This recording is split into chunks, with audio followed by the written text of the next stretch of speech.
Rated M for mature.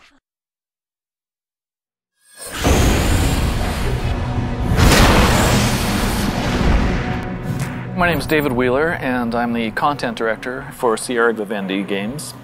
Being that Timeshift was developed in Russia, if you walk around St. Petersburg, you will see similarities in some of the things that appear in the game. The idea was to change the art style of the game, to make the game look more realistic. Gritty environments, destroyed buildings. Russia serves as a great set piece where you can draw inspiration of those things. It's a country which was under-managed for so many years. So when the guys were given the direction that that's the direction that we want to take the art to, they all bought these high-definition cameras, and as they're walking home, they just take pictures of whatever they see on the streets. Things like rain gutter, things like rusty pipes. Any kind of texture you want to have in the game, you can find somewhere on the street. Повлияла ли Россия на стиль игры? Я думаю, нет.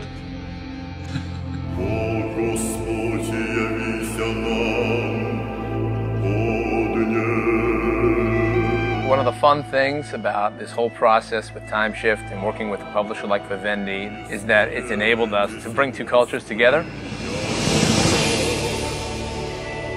The Russian mentality. Впечатления от Америки остались. It's kind of funny when I watch the Americans go over to Russia. I was pretty excited to go over there. It's a society that still has some pre-perestroika remnants to it. Естественно, когда мы переехали в замечательный новый офис, это было что-то, потому что там было тепло, сухо. В предыдущем месте.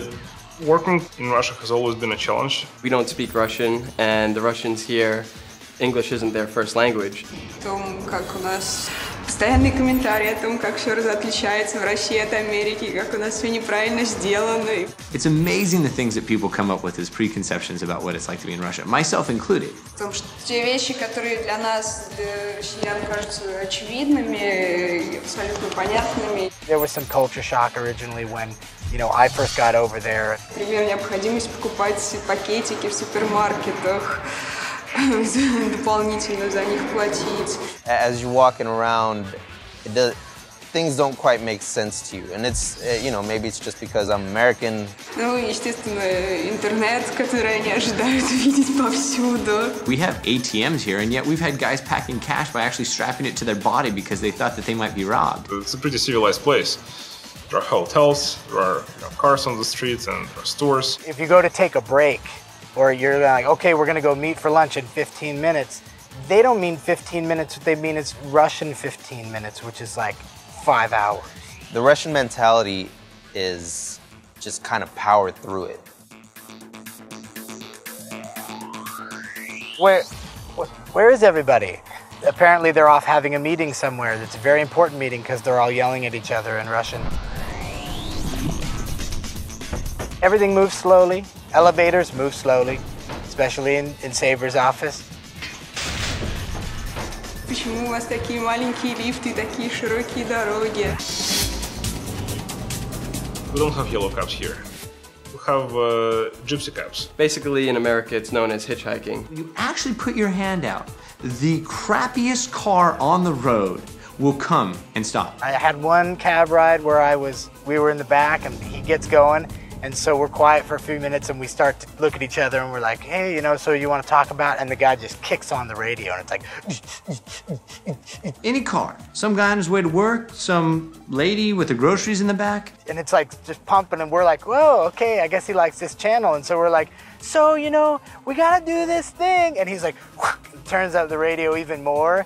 And then you try to negotiate where you want to go. And you say, I want to go here, and they say, $6, and you say $1, and they go $1 is fine, and the next thing you're going, you're like, wow, that was only $1, and you're like, wait, I'm sitting in this piece of shit car, I don't know who the hell this guy is.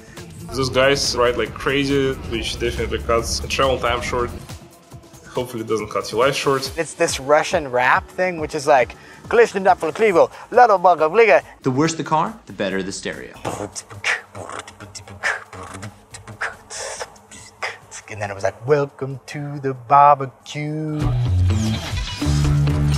It's just Western society gone mad. It's like the Wild West. Walking from my apartment to work was always kind of an adventure. You never know what you're gonna get. I remember walking down the street and seeing a bear. As I'm walking to work one day, I see this body with this blanket kind of covered over. I mean, it's like that blue mesh kind of blanket that you see, and it's covering his face. Is he dead? I know that guy is dead. Я считаю, это нормально. Ничего страшного. Russia is just a different place. Russia is a huge gaming market, and the guys who work for Saber understand games and have played more games than almost anybody I know. They're encyclopedias when it comes to games. But nonetheless, there's that perception that you have to overcome. Their commitment to their brand is unparalleled, considering how long the game has been in development and how many different sort of hurdles it's had to go through to get to this point. We're working with a team of guys who are really busting their ass.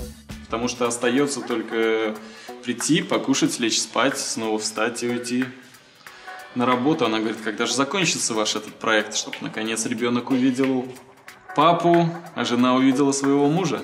We've been in crunch time in summertime 2 times now.